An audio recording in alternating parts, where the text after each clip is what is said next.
Well, yeah, a little bit earlier than scheduled because we have obviously breaking news. I'm sure everybody, unless you're living under a rock, has seen the news that's breaking about a Ten Hag agreement, verbally agreed. David Ornstein from The Athletic has been all over this, broke it all over social media, and we are going to get into it right now. I'm joined by Beth, Jordan, and Kev. Obviously, we're all running quick as we can. We've seen the news. We're as excited as you are, everybody, and we want to get your input in this as well. Dutch outlets, like I said, the mainstream media that we all know well, are covering this. It's everywhere right now. Kev, I've seen you having a bit of a flap there, getting excited, looking up news there when we broke it. It's one thing that United fans want to hear right now with everything that's going on with the club, all the news and the unrest behind the scenes. You could say perfect timing by the club to actually let this leak out tonight. Or do you look much into that? Or are you just happy that we're actually looking like this now is almost finalised? Some sources saying done. Yeah. Well, as you just said then about these people that were hiding under a rock, I wasn't actually hiding under a rock, but I must say I've literally heard this kind of news literally about 3 minutes ago. So at least you get excited, Kev, because I can react to it. I don't really know much about it, although obviously everybody seems to be on it and it seems to be happening. Just read very quickly that it could be announced Sunday, is it the 17th, which would be after the Dutch Cup final, which would be better timing because if anything, I've got to be up in the morning up for work in the morning very early, earlier than usual. So I can't have my glass of wine to raise to Eric Ten Hag. So Manchester United, you know what I mean? What are they doing to me? They're not thinking about the fans. They're not thinking about Kev.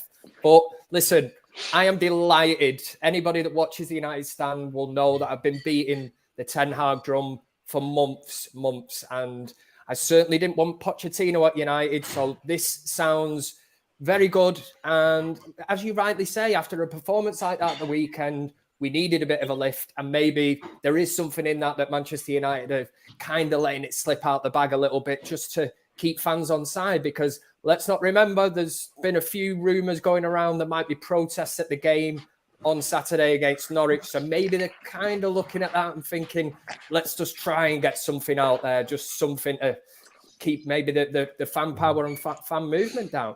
I don't know, but certainly delighted, mate. I'm delighted.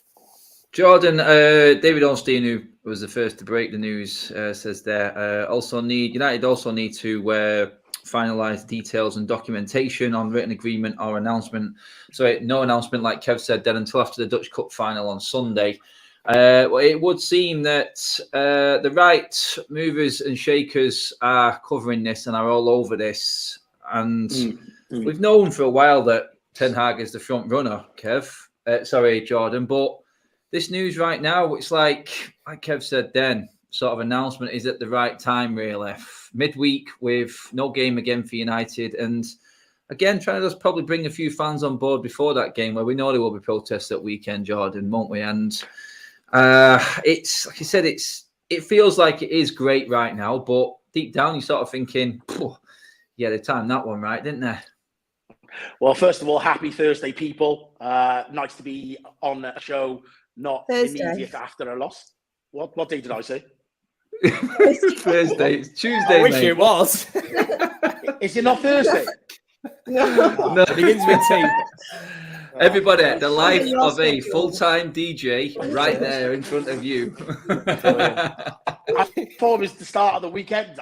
Right, okay, well, it's Tuesday, so I messed that one up. Begins with a T, mate, so you got that right anyway. And you know what? Of all people to think me out, it had to be Beth, didn't it? So yeah. Anyway, back to the original point. Yeah, I think it's a tactical leak from the club. I think after how bad and how low we were following the weekend's results, I think if there were any sticking points in the agreement with Ten Hag, I think the board would have bent over and just said yes to not lose their man. It's definitely the right people are now talking about it and making all the noise. Like you said, the Dutch press are all over it. I do feel like we have to remain respectful and remember that there's, another club on the other side. As much as we want Ten Hag, we have to respect Ajax, the players, their fans. We wouldn't want somebody to do it to us. However, the board have definitely put this out there to try and raise spirits. There's talk of the protests on the weekend. We just have a terrible result against Everton. totally right. These things don't come out unless they want them to come out. We've all said for a long time this is the guy that we wanted, and we also said, you know, as fans, that it's only half the job. The other half is for the board to back him and allow him to make change, something that we feel like Rangnick hasn't been allowed to do. But we will all be united and support, you know, Ten Hag coming in. That's the guy that the majority of the fan base wants. We all said about Poch that if it was Poch that came in, you're straight away starting on a divided fan base, and the toxicity amongst the fan base will continue. This is an opportunity for us to have a fresh, clean start, get rid of deadwood, and try and bring this club back into the light. That's it. I mean, Beth, when you wake it out, it's great news. When you see this sort of news break up and flash up, verbal agreement made, we all know the writing's on the wall now, and it does look like this decision is coming very, very soon. And it really can't come soon enough with everything that's going on at the football club now. We're just hoping that we get a few more details about what has been negotiated. And I hope they do let us know exactly what has been negotiated, because we'll be looking at who's possibly coming with Ten Hag on this, because this is actually being negotiated as well. Now, Ornstein said it's a case of who is actually arriving with him in terms of his coaching staff. And this is all what is about to be announced and come out, which is what we want to hear, really, isn't it? Yeah, exactly. Like, getting Ten Hag over the line is one thing, but getting everything he needs to do the job is another thing. And that's a really important process that needs to happen. And it's like, we've all known that the writing's been on the wall with Ten Hag for about maybe a week or so, maybe over that now. I honestly have lost track of time as well. But to actually get the verbal agreement off a very reliable journalist is something, it gives you like some confirmation that you can actually get excited about it, because you know now that it takes something extremely out of the blue to kind of veer this deal off. So hopefully it is going to go through and it is going to happen. Like, these journalists won't put it out there if it's not 100% going to happen, in my opinion, because they need to be reliable. It's their job. It's how they've been successful. So I'm excited. And like Fabrizio said on the show yesterday, when they do have these conversations this week, he said this week will be the conversations to confirm everything with Ten Hag. You'll start to see more information come out about it, and that's what Ten Hag needed to do. He needed to know that he's going to get control in the transfer window. He needed to know he was going to be allowed to take control of this project, and the fact that it's a verbal agreement makes me feel like that has happened. So I'm excited, and whatever does happen with these coaching staff and whoever he brings in, we've just all got to get behind them and look forward to the summer now, because the players might have disappointed us this season, and the club in some circumstances as well. The board massively has disappointed us this season, but Ten Hag is fresh, he's new, and he's only going to help us. So I think we should get behind everything, and I'm excited now. I feel like everyone should get that little bit of excitement back around the club. Yeah, Kev, we've all talked about the long-term project. It's rumoured to be a 4-year deal. I'm guessing there will be a typical United extension year on that deal. You know, we like that added extra on there. For a fifth, yeah, we love that one. I think all the players and the clubs do when they don't want to lay out another contract. They just extend that one. But that's the sort of timescale he's going to need minimum to even impact at all on what we're seeing right now. We talked yesterday on the show about Rashford staying and what he's going to have to do to get Rashford on back on to what he used to be, and the Rashford we all knew and loved.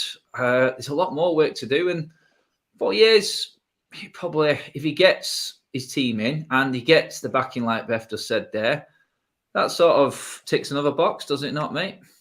It does. 4 years. I mean, if you look at it, I think a lot of United fans are resigned to the fact there's an acceptance that we look at it and go, it's going to take us 4 years to just get back anywhere near competing.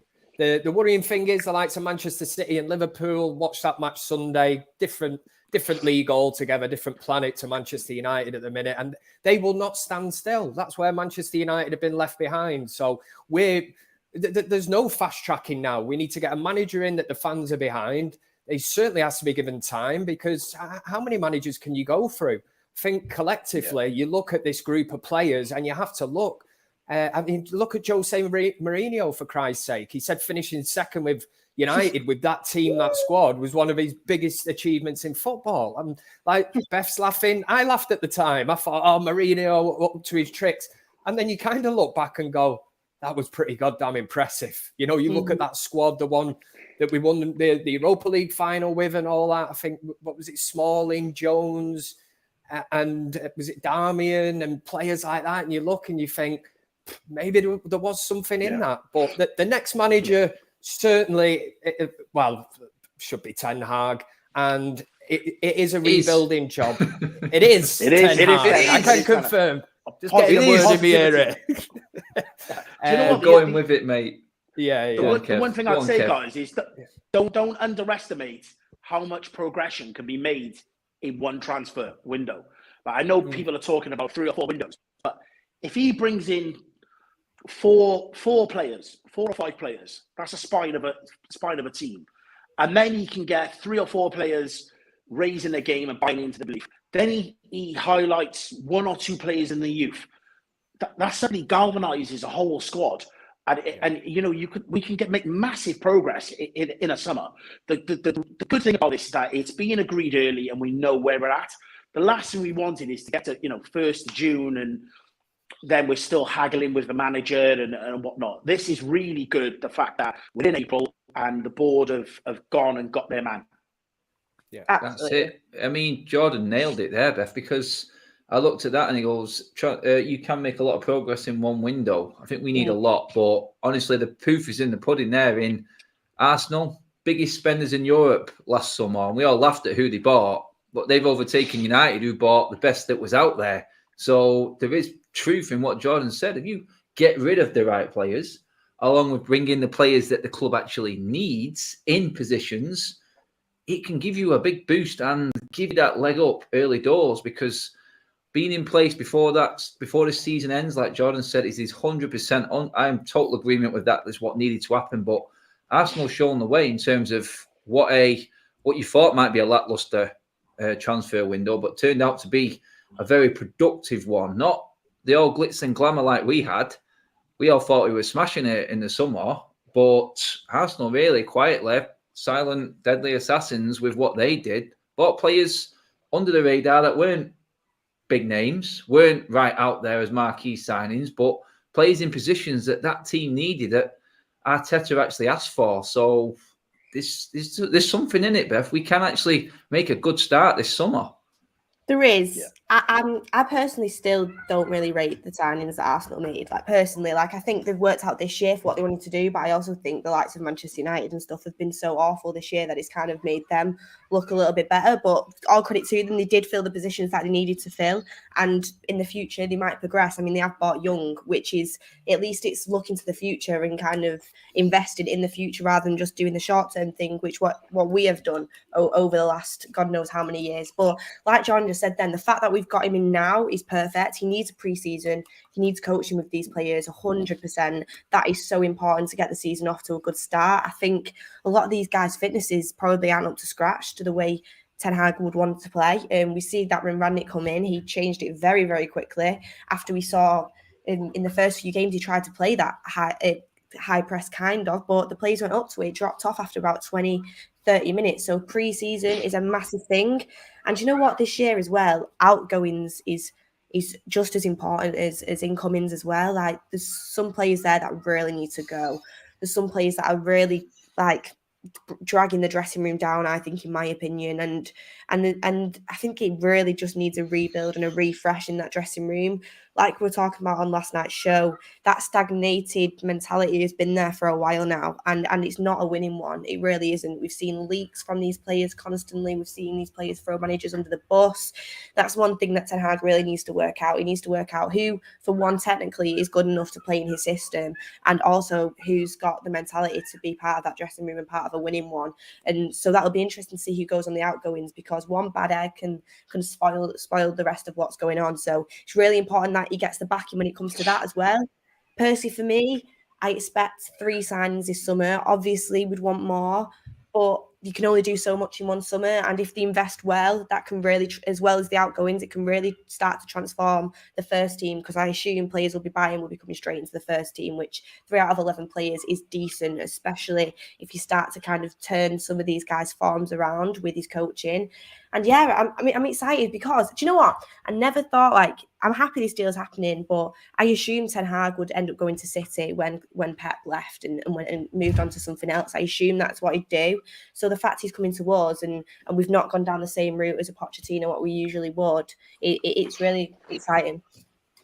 Change of tack completely, Kev. That's what it is, isn't it? It's like Beth's talking about the players coming in there. What do you think in terms of these players right now? And we know the ones we're talking about. We talked about the problems the other day in the other show. What do you reckon if this announcement gets made on Sunday? Still a few games left in the season. Does the club actually hold any hope that this may actually turn heads and convince certain players to actually stay on as well? I mean, do you reckon with this and the whole team that's coming in, some of these United players may actually go, hang on a minute, is there anything in this for me here? Is there a U-turn? Because they're not going to get any financial offer better than what they've got right now at United. And obviously the club wasn't going in the direction that their agents thought the club should be going in for their players. But all of a sudden, Ten Hag coming in with his team, does it turn any heads? I cannot believe that some of these Manchester United players are actually that daft that really heads should have been turned when Rangnick come in. I find it really, really baffling that some of these players don't think that Rangnick has anything to do with the next appointment at Manchester United. I think he's a big advocate of Ten Hag, and I'm sure he will have had some kind of dialect with Ten Hag about these players. And now it is Rangnick's responsibility when he passes on the baton to Ten Hag to kind of hand over the dossier and let him know what has been going on at Manchester United. So if you've been arsing around, you spat your dummy out, you've not responded to criticism, you've not done what Rangnick's asked of you, everything's going to be passed over to the new manager. And as harsh as that sounds, I've got to say, when Rangnick come in, I thought discipline-wise, he's going to come in. I think we all spoke at the time saying kindergarten's over kind of thing. You've got to knuckle down. Here's a man who's going to come in. He's going to put basically the cat amongst the pigeons. And for some reason, some of them players have not responded well to the Rangnick kind of criticism. And he has dropped players. He's been big enough to drop Maguire, although not as often as I would have liked. He has dropped Fernandes. He's dropped big names in that team and he's made some big calls, but for some reason, they do not respond to it. And the other thing, like Beth just said about stories getting leaked, is we know that some of these players are kind of umming and ahhing about Ten Hag. Is he big enough in that? Well, for me, he is. And if you're a player that is in the position where you think you can question who Manchester United are appointing, see you later. This is the summer you go. We know there's 4 or 5 names definitely going, and the rest. I said it after the match Sunday, and I wasn't overreacting. I'm not saying it for views. I'm not doing any of that. I was speaking from the heart, and I said, barring probably David De Gea at the minute, I really couldn't care less about any of them. And the rebuild starts with Ten Hag. And don't be surprised when he brings in some players that you might not, be that familiar with. It's not going to be the big names. And we've done that. We've had players like Di Maria playing for us who didn't even want to come to us. Alexis Sanchez didn't choose Manchester United over Manchester City to be successful. We know he chose Manchester United for money. Pains me to say it, and the list is endless, the mismanagement. I just hope that the hold-up has been that Ten Hag is big enough and has actually said to Manchester United, I need more control than what previous managers have had.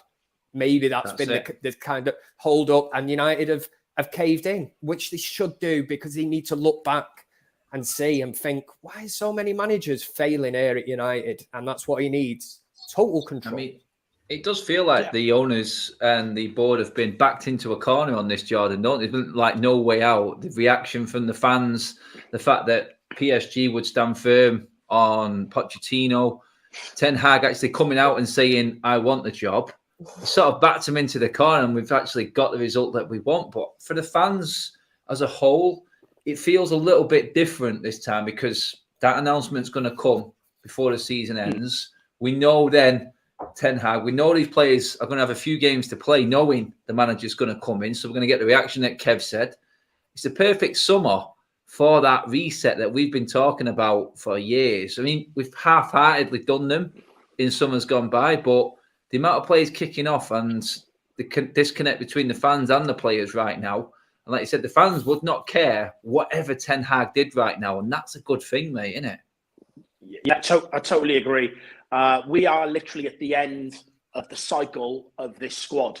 So it's a perfect time for somebody to come in with a fresh vision, fresh ideas, and given the opportunity to really, really impose their philosophy upon this squad and this club. I think going back to the first question Kev answered greatly is that no, anybody who has checked out over the last couple of months does not deserve to be offered a new contract and a chance to redeem themselves under the new manager. If you haven't performed and delivered for the badge and for us fans over the last couple of months, why the fuck should we give you another chance now? For me, they're done. That's it. We've got to use this opportunity to move as many of those players that at the end of their contracts on, not offer stupid contracts and get people to sign that only want to stay here for the money. They got to go. And I do feel like with the board, they definitely leaked out the potch to gauge people's reaction. They seen that it was, a united front in the sense that we all were against it. We all felt like Poch was the wrong man at the wrong time. Ten Hag was the future, forward-thinking manager, wanting to make that next step in his career and prove himself as well, which I think is very important. Ajax are a great club, but, the Premier League is the holy grail for managers now with the quality that's in the Premier League of managers and players. Ten Hag sat in Ajax looking at the Premier League, and there's talk about saying, we're almost like a fallen giant, and he wants the opportunity to bring us back to our feet and put us back in the stature amongst European giants that we should be. That, for me, is exactly the kind of hunger that I want from a manager coming to the club. We've tried every other type of manager, and it hasn't been right. For me, this is the route. So when the boards are leaking out this Poch stuff, and they've seen all the votes and the ex-legends talking about, we should go with Poch because he knows the Prem and all this nonsense, the board really had to make this decision, and I'm really glad that they have done. That's it. I mean, Beth, on that there, like Jordan said, then anyone who's checked out, not signed a deal or anything like that can go. Where would you be if a few of them players turned right now? Where would you feel? Would you feel like the board have still got that strong hand in this, and and Ten Hag hasn't got the power that we actually hoped he would have? Or would you go with the fact that it's like Marcel van der Kraan always says it. He says he's a tracksuit manager. He sees himself on the training ground, improving players, making players better. He's not an office man. He doesn't see himself as an office manager. Would you go with Ten Hag believes he can change these players? Because the likes of Rashford, players like that, we know what he had. Would you trust in him to actually turn some of these players, like Jordan just said then, forget them, they're gone, they've already checked out. Would you actually trust Ten Hag to come in and actually turn them around, or would it be bad news for you if that happened? I think it depends on the situation, the circumstance, to be honest with you. It's like we actually don't know how much power Ten Hag's going to have until we see him obviously start get going in that role. We'll be able to tell very quickly, obviously, over what happens, because we've seen it happen before. We assumed Rangnick was going to get all of this power and he didn't. And we saw that very, very quickly, and we could see through it very, very quickly. But we'll see when it happens. Personally, for me, I think he will get a lot more power, because I think the board, especially with everything that's going on with the fans and everything at the moment, they really do need to change tact. And I think they've possibly realised that, hopefully, slightly, with the fact that, look, the route that they've gone down over the last 10 years, it's done absolutely nothing. It's sent us backwards. And I think this appointment isn't the typical United appointment that you would actually expect. They've gone with something different. They've gone with what the fans want, and they've gone with what Rangnick wants in a sense. And I think that is a big, big plus. But I also do think that with Ten Hag, he's a man that can coach these players, which is a very, very exciting aspect of a manager for me. We've seen lack of coaching and players go backwards over the last 5 years, 10 years. And it's like, that's not going to happen with Ten Hag. And I think obviously he's got to suss out who's there to be coached, who's got the mentality, who actually wants to improve, who's just fallen under a really bad setup at Manchester United, and who's actually thrown in the towel. They're the differentials that he'll need to establish before he puts time and effort into these players. But I'm sure if players are there willing to learn and willing to want to put in the effort to get back to the best or be the best, Ten Hag is definitely the man to do it. And that's why it's exciting, like the likes of Rashford, who has always seemed to be wanting to be the best and says he has these role models of Wayne Rooney, Cristiano Ronaldo, etc., etc. You've got the talk, but now you've got to walk the walk. You've got a manager coming in who is seriously good at coaching young players, especially the likes of wingers. I mean, I think now is the time, and this is what I've said, it's last chance saloon for a lot of these players. Some of them are already done. Like, for example, if Jesse Lingard was to come back now and be like, oh, actually, I want to be part of this project. I want to start under this. I'd be like, absolutely not. Absolutely not. You've thrown in the towel a long time ago. The mentality is not there. But players that have fallen under bad coaching systems have just come under what has happened with the board and still have that hunger for Manchester United. I definitely think you should be able to turn a few of these players around. It's like, for example, Dalot is a great example. I think every time he comes onto that pitch, he does try and give everything. There's just certain aspects to his game that massively need improving. He's always working hard. For me, I think he's got the Manchester United mentality, but he needs help with the coaching aspects. And I think that's an example of a player who could flourish under Ten Hag. So I think a lot of these players you'll see go, and time is definitely up, but there's definitely some there that will reap the rewards of his coaching. And some of the younger players as well, like Hannibal, who constantly says how much he enjoys training with the best in the world, Cristiano Ronaldo, and how much effort he's trying to put in to get into the first team. Donny van der Beek, who for me didn't put a foot wrong for us. Every time he came onto the pitch, he give his all. He looked so frustrated the fact he wasn't playing over the likes of some of these players. Look at what Ten Hag got out of him at Ajax. That could happen again. So there is some players that we wouldn't expect that are probably going to come back into this team and play a role for us under this new manager. That's it. I mean, Kev Fabrizio's just tweeted out there now. It says Erik Ten Hag is now described as satisfied by Manchester United, plan to make important decisions together with him. That's key. That's why he's wanting the long-term contract, backroom staff, buyout clause, €2 million payment to be discussed soon in order to complete the process. There's a here we go coming very, very soon here, Kev. And that first paragraph in Fabrizio Romano's tweet there, in terms of he's satisfied, them negotiations there for me would say Ten Hag isn't walking into this blindsided here at all. He knows exactly what he's walking into, and he must have had the reassurances from the board, from the powers that be, that he's going to be able to implement what he needs to stamp his authority on this squad and take this team and this club forward. It has to be, mate. And that's the reason I do think there's been a hold-up, and now it's almost like they're just crossing the T's, dotting the I's. It's looking like it's happening, which is absolutely fantastic. The thing that I will say is about the total control thing, and we talk about players in this squad now, the club have to let the manager do his thing. We've had far too many interferences with managers. And for instance, right, I'm not just picking on Harry Maguire, but if Ten Hag comes in and decides not to play Harry Maguire, there should be nobody from above telling him otherwise. It is Ten Hag's decision. And Ten Hag would be in a position there then to say, well, but it was 80 million, you've got to play him. I'd say, well, I didn't spend 80 million on him. I've just come in. I want to work with my players. If he impresses me in training, if he gets up to speed, got no problem putting him in the team. But I've got my ideas. Same with Aaron Wan-Bissaka. They could say 50 million in that right back. I'd just say, sorry, I didn't spend 50 million on him. You sanctioned that in a previous regime. Now it's the Ten Hag regime, and I'll get the calls, and none of this Manchester United tweeting out stuff or putting on social media, stand by your leader, your captain and all that, because that is putting more kind of pressure on a manager. Ten Hag, he doesn't need that nonsense. Let him do his own thing. Do you know what I'd say to that, Kev? I totally agree with you, but I think I would like to see those players under a proper manager. For me, it's the deadwoods behind that have gone through a second and a third manager with us. They're the ones that need to be sieved out. I still feel like, Maguire and Wan-Bissaka, they've only played for Ollie at the club. Ollie clearly didn't develop anyone, didn't progress anyone's game. So maybe with Ten Hag, maybe there still is an opportunity for them to move on.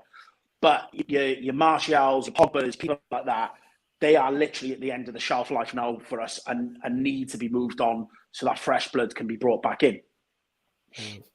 That's it. I mean, right there as we speak, Charlie McNeil's made it 2-0 against Wolves tonight in the under-18s.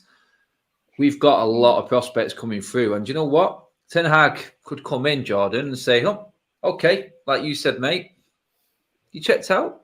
I've seen you last month. You know I was coming in. He's not really made any effort to improve or try and prove a point to me. I've got young lads coming through here that are going to be chomping at the bit that I know will listen to every single word I say because they would have been a proven Ajax academy that has prospered in this coaching method and my methods for the last half a decade. So if you want to go, see you later, mate. Out the door. I've got plenty coming through right now, and there is talent coming through. He'll just replace him with them, mate. Bring in 3 or 4, like Beth said. Perfect scenario. Yeah, and we've also got to remember, you've got Ahmad, you've got Palestri, people like that are out on loan that need to come back. These are big prospects that we spent a lot of money on and really haven't been given the opportunity. So I'm really excited to see what a Ten Hag can do with someone like that. So yeah, so it's interesting. I think people, talk about what's happened at Arsenal and the amount of money they spent. But for me, their best players this season have come through the academy. And they were given the opportunity and they've carried their team at certain points of the season. So definitely it isn't all about, money that gets spent and brought in. We want these players to be given opportunities. We've signed a lot of young talent. There was this talk about we're signing all the brightest talent across Europe. We haven't seen it. We don't know where they are. They've all gone out on loan. So yeah, Ten Hag coming in, that Ajax philosophy of giving youth a chance to flourish. I'm really, really excited to see what he can do with our club. That's it. You can see the comments there, Beth. People getting excited about prospects of it. I mean, we have got talent within this squad. We know that already. We've got talent coming through. If, like you said, then he brings in them names, maybe the names that are not so well known. It's time to go back to actually building an actual team rather than building a team full of individuals and brilliance. And just because the owners like that big name is going to sell shirts and that, what Romano just said then sort of rings louder than anything. Is that satisfied with the long contracts because he knows he's going to get backing off this Manchester United board, and that has to be him doing it his way.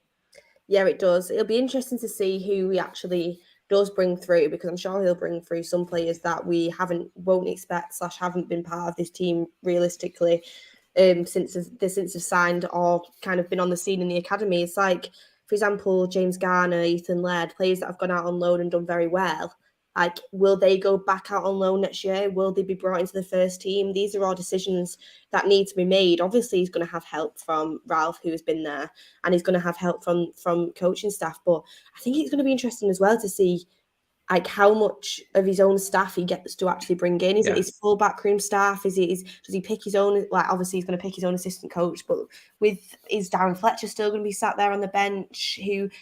It's going to be interesting to see how much control he gets in that sense as well. And it's going to be a new chapter, and it's going to be interesting to see who is part of that. And I think now you do have to see something from these Manchester United players now towards the end of the season, ones that know that they're going to be here next season as well. Surely you've got to show something, because this manager now is going to be watching more closely than ever. He's already will have been watching, but you want to be given everything in training to make sure you're part of that. It's like, for example, Anthony Elanga came in. He was meant to be going out on loan. He showed Ralph Rangnick in training. He was putting in the most effort. And Ralph Rangnick said, no, you're not. And he got given his chance at Manchester United. Players need to work hard to be part of this team, be part of the project.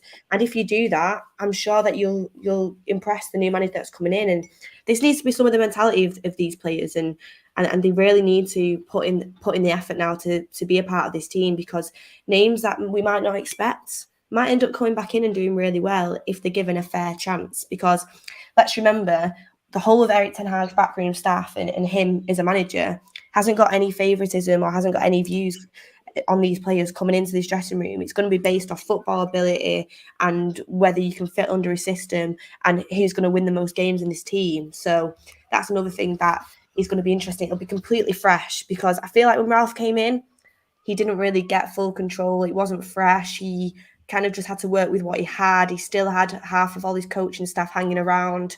It's going to be completely new and fresh, and it's fresh eyes, and we're going to see different players, I assume.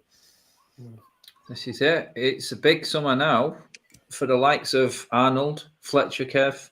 Yeah. They're the ones who are going to have to back and get right behind Ten Hag. There's no sort of friends United here now.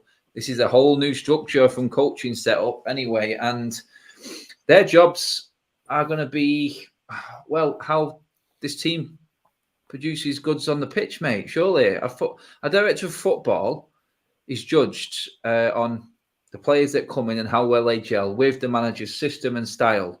That's pretty much one of their main sort of objectives. So Fletcher's and Arnold's careers are looking at United's recruiting now. Everyone's scrutinising everything that United are doing right now. So this is a massive, massive summer for them as well. And I'm backing Ten Hag. That's it, mate, isn't it? Yeah, that's the main thing for me.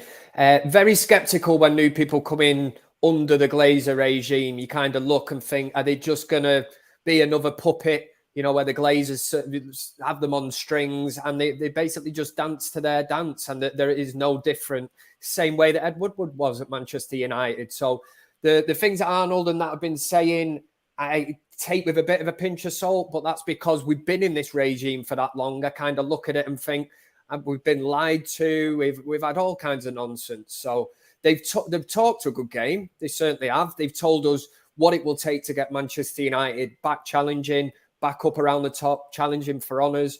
And do you believe it? Well, I'd go as far as to say this disappointment is definitely a step in the right direction, because only a couple of weeks ago, well, a couple of days ago even, I'm looking at it and thinking that Pochettino could have still been the man in the man in the frame for the Glazers and Manchester United, which I think would have been disastrous. And I think we certainly need to get away from this ex-player thing. I think it was yourself, Adam, wasn't it, that mentioned that Gary Neville put something out on his Twitter poll about who United fans wanted as the next manager. Now, this is a man that has gone down the Pochettino line. And it's the same way Wayne Rooney has. Love Wayne Rooney. But again, I'm not going to agree with him on that. That is my opinion. And he puts a poll out on his Twitter or whatever, and overwhelmingly it is in favour of Ten Hag, which I think Gary Neville was probably a bit surprised by. But I do not understand that. I do not understand why he'd be surprised. And that is, it was overwhelmingly in favour of Ten Hag. So for the first time, it looks like the club, since sort of Sir Alex Ferguson, I've got an appointment absolutely bob on. And I did say to you the other day, we've got a free run at him. Give it another season and other top clubs will be sniffing around. It's only because at this moment in time, the top clubs do have the top managers. And in comparison, Ten Hag's at stake in it. He's a lovely lump of steak. And why would you have wanted to go? Why would you wanted to go and get a burger from McDonald's in Pochettino when you can have a bit of Ten Hag at home, mate? You know what I'm talking about? Homemade food. Yes. First of all, I just want to apologise for my dodgy Wi-Fi. I'm abroad at the moment. I'm not in Holly's house using her Wi-Fi, so apologies for that. No. I do feel like the timing is bang on, because you've got to think in 18 months, 2 years' time, when Ten Hag is up to speed in the Premier League and his signings are bedded in, the shelf life of Pep and Klopp, we don't know where they're going to be at, but we'll be in full flow with a manager that will hopefully have the backing and will be in a great place. So while someone else is going into one of those clubs and trying to find their feet, we should be up to speed. So I think timing is everything. You're so right, Kev. We had a free run at it. It was really important that we didn't mess this up. Well, that's it. This can go completely tits up, Beth, and go completely wrong. We know it can, but we've got proof in the system working in another league. Yes, it's Eredivisie. It's not the Premier League, but if you back Ten Hag, you give him the time that he needs. This is all on the club.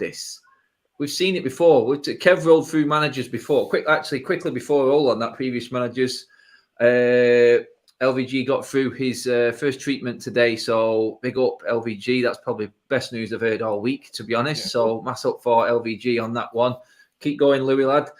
But them names that Kev rolled through before, Beth, it's worked or not worked because of the system that's in place. If you back this manager now and you do like what Liverpool did, what City did, and use their blueprint of bringing in that team, getting behind him, letting him work the way he wants to work with it, then there is a seriously good chance that we could get this right this time. Yeah, exactly. And it's not going to happen overnight, 100%. I feel like when Klopp first came into Liverpool, you could see the type of attacking football he wanted to play, but he didn't do that great his first year there because he didn't have Van Dijk. He realised he needed to get that centre-back in to play the system he needed to play. And once he got that in place, and the goalkeeper in Alisson as well, he really started to kick on. It's like the first year Pep came to City, he didn't win the title the first year he came there. He had to kind of embed himself into the Premier League, and these are now two of the best Premier League managers we've ever had, in my opinion, and the best teams that two of the best teams we've ever had in the Premier League. So you do have to give the manager the backing. And when it comes to Ten Hag, and you look around at the moment, for me, it's a slight risk, obviously, because you don't know how it's going to pan out. But if you look at all of the aspects of it, the way he's playing football in the Champions League with the quality of players he's got, and no disrespect to any of them players, because he has turned some of them players into great players. But compared to the quality he's going to get at United with the money that he's allowed to spend, like he's had to rebuild team after team, because when he builds these teams up, Ajax are a selling club. So he's going to have that luxury at Manchester United where he gets to build a team without having to sell the players as well. He's going to be able to work with quality players. Some would argue not, but some quality players. And I think it's an attacking style of football, which is exactly what Manchester United want and the fans want.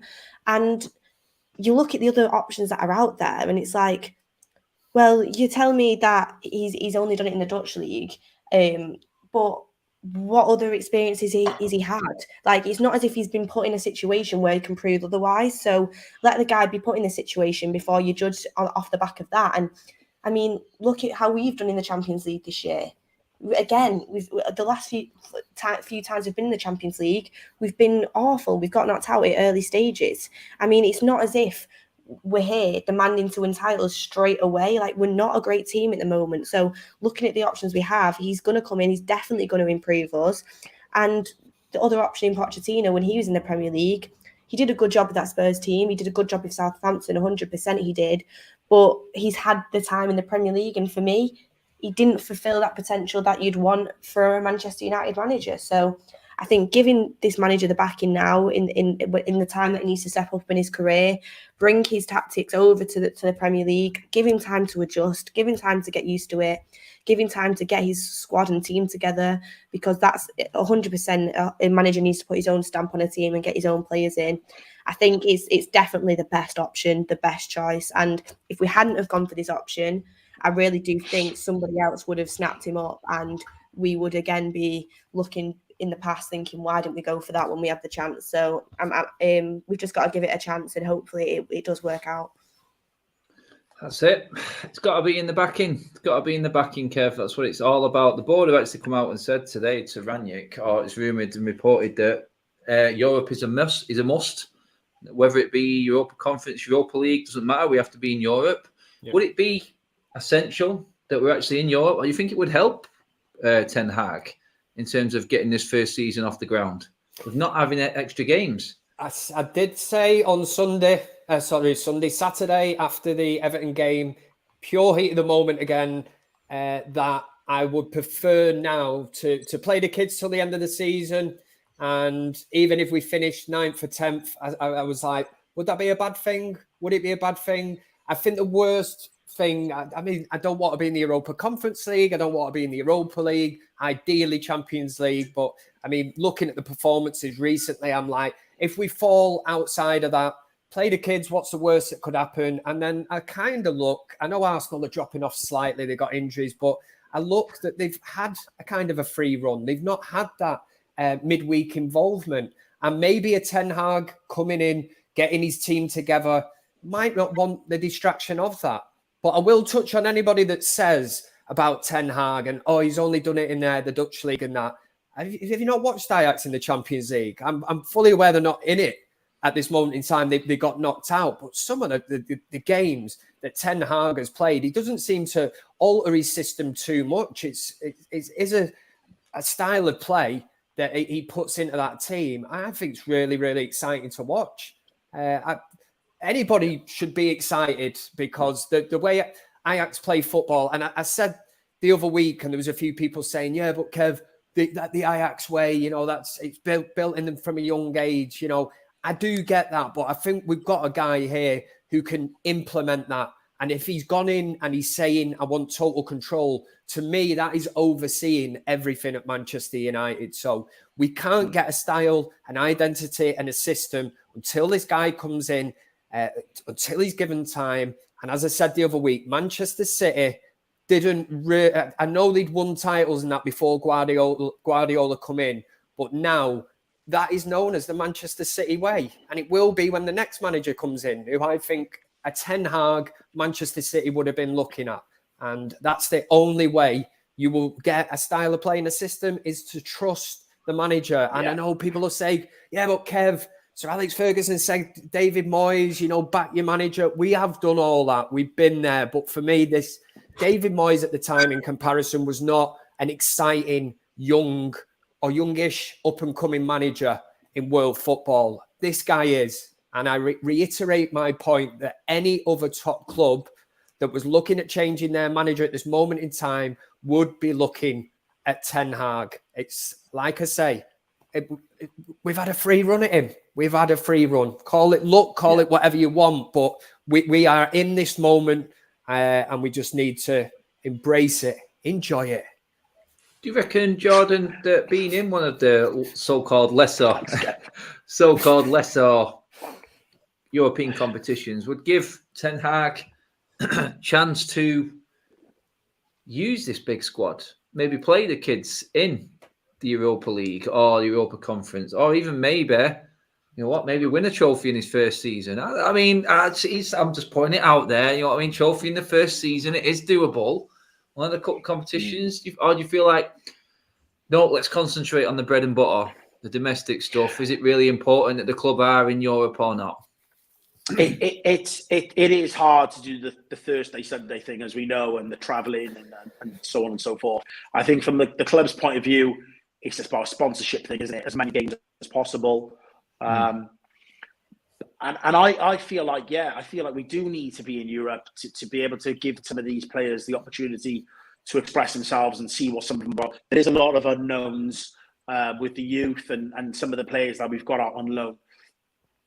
For me, the Conference League actually scares the living daylights out of me, that we'd end up drawing one of the Welsh teams like a Barry Town or a TNS or Cardiff Met University, and then it's just me getting pelters around the city. So that's what scares me about it.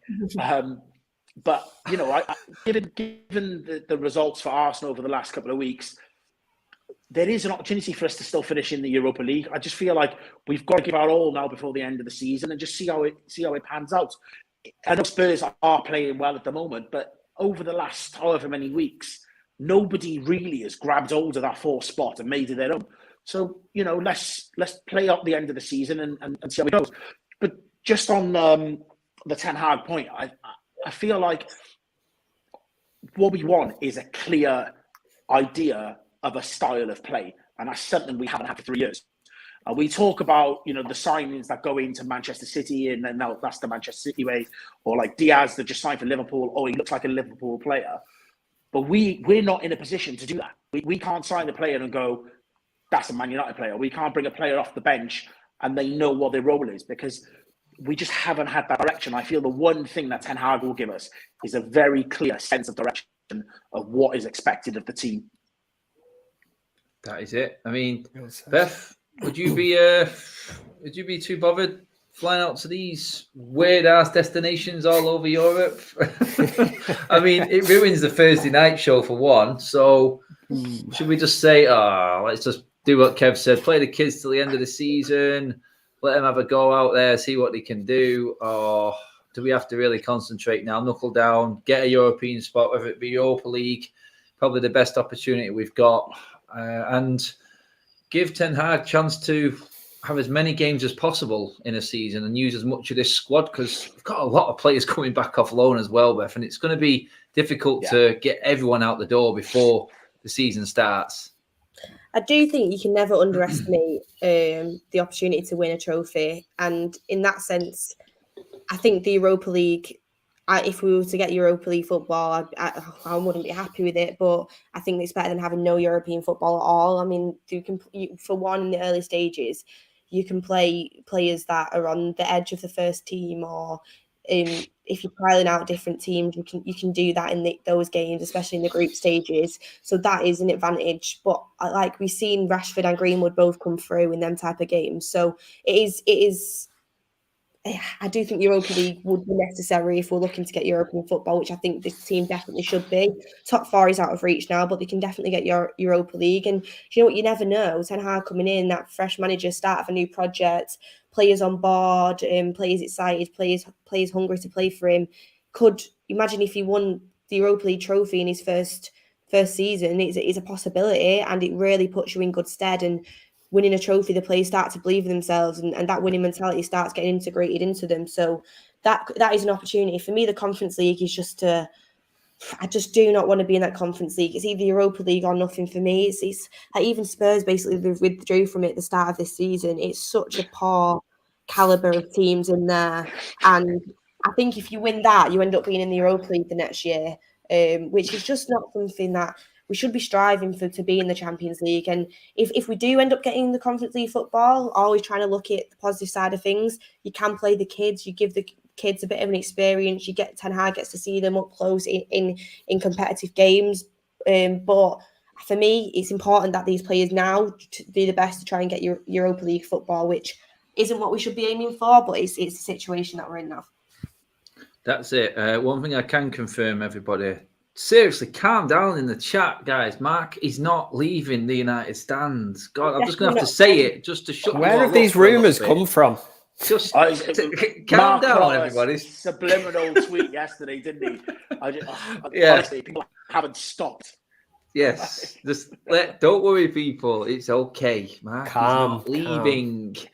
Yes. Anyway, we have big plans coming up, and there's a lot going on. But one of them is not Mark leaving the channel, so I'll just put that there. Yeah, there you go. Official in capitals, people. But looking at players coming back,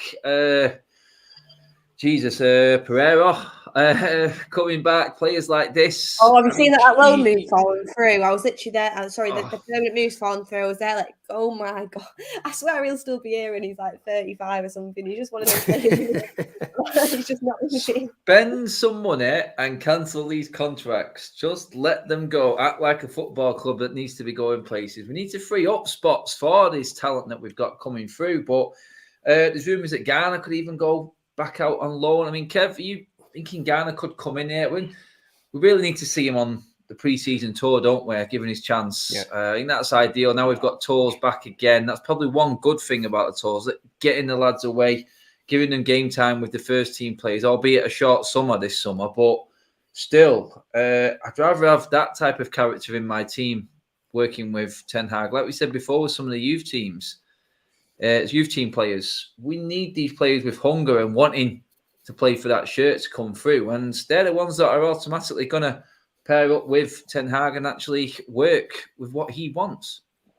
I think that's something that we are missing at Manchester United at the minute. I know people will say Rashford come through the youth, McTominay's come through the youth, and you can't play off. You can't really play off that all the time. But I do see a lot of hunger and what I'd say a lot of potential in them younger players, in the under 23s, even the lads that are out on loan, the likes of Ahmad as well. You think United have paid big money for.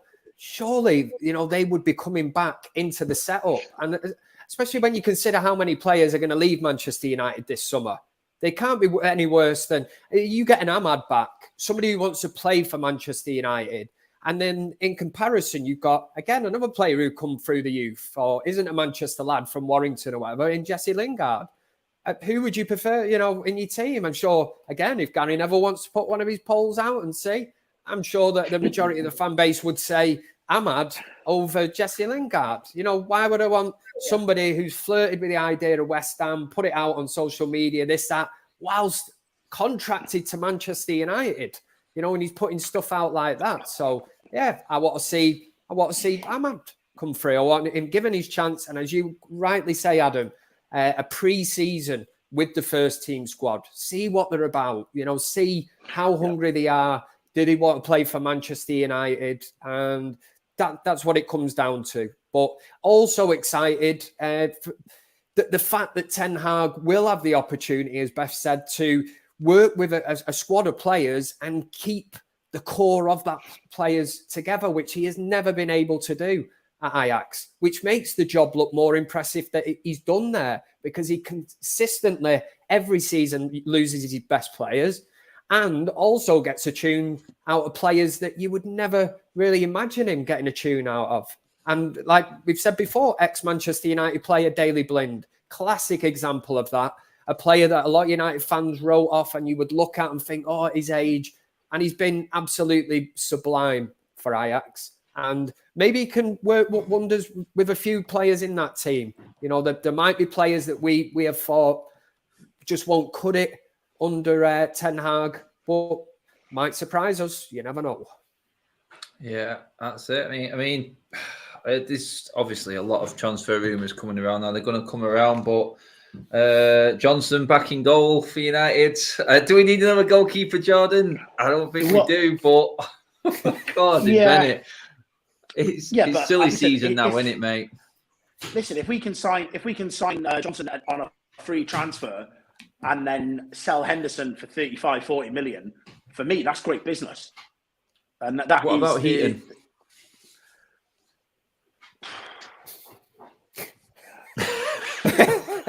It's it, isn't it? Johnson's not going to come to be third, is he? No, he's not. No, he's not. But still, I'd still like to turn Henderson into 35. Yeah, I know what you mean by it, though. I see where you're going with it. It's just another chef in the kitchen again, isn't it? It is. But like I said, I think that the one thing about the academy is that it is academy. It generates players for the first team, but it also should be a revenue generator. So you have to sell players on. Mm-hmm. So yeah, for me, if we could bring somebody on a free transfer and sell someone else in position for 40 million, I'd rather that than send Henderson out low, another year into his contract, and he ends up walking away for free eventually. So yeah. That's it. I mean, it's like we've got to do the recovering for bad business in the past, Beth, because you've got Henderson there who Chelsea wanted last summer. Why didn't we sell him when he had money? Now he's devalued, I'm guessing, because he's not played for a whole season. It's harder to sell. This is what we always do as well. We'll keep hold of players just to keep, because we wouldn't have wanted Chelsea to have him just in case he ended up doing well there. So we'll keep him for that fact. But then we don't play them and the value goes down and then we find it hard to shift him. So, I mean, it's typical Manchester United. And I think this is something, again, that's going to change under Ten Hag. I mean, it felt like Ollie was going to make Henderson his number one at one point. But obviously he got COVID and plans changed, and De Gea had an incredible season. So that he ended up going to the bench, and he should be out establishing his career. He shouldn't be sat on the bench at Manchester United, and we're not going to get good money for him if we sell him now. But another important factor to take on it is every signing, every transfer is going to have to be run by Ten Hag. He might come in and he might say he might want to play him. You never know with the kind of keepers he's been interested in and played under his career at Ajax. So it'll be interesting to see what happens. But 100%, something needs to be done with that situation because it can't be happening. And in my opinion, if we were going to go for someone like John Stone now, if say Henderson leaves, what was the point of getting Tom Heaton in? I don't understand it. I generally don't. Surely we've got keepers in the academy that are good enough to be third choice keepers. 100% we do. So I just think it was a pointless signing. Again, just trying to cover the backs and fill a position. Don't get me wrong, I like Heaton, but what was the point of buying him if you don't trust him to be second choice keeper? That is it. And we all know, Claudia, we know what's coming this summer. We know the job at TAC, we know the job in hand. The announcement today, or the news leaking today, that Ten Hag's verbally agreed to Manchester United. It's only a matter of time.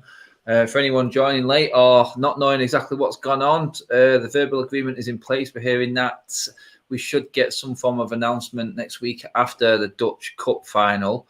But all the main protagonists out there in the media world are running this story now. It does look like it is 100% happening, and we can look forward to Ten Hag dissecting this squad and dealing with all this mess, hopefully with the backing, like Romano said, of Manchester United, and the project begins. Dare I say it? Here we go. I'm taking his line. Sorry, I had to do it. that is it. Sorry for Bizio. I had to do it, mate. You're going to get a copyright claim in the morning, I think. Yeah. English dictionary, sorry. That is it for the show, guys. It was nice to actually be talking on a positive note and looking ahead. It's not been a very nice conversation dealing with Manchester United recently, but yeah, I'm happy with the way tonight's gone and now the end of the day's come. Beth, cheers for coming on as always. Well, we look forward to weekend now and what happens after it, probably.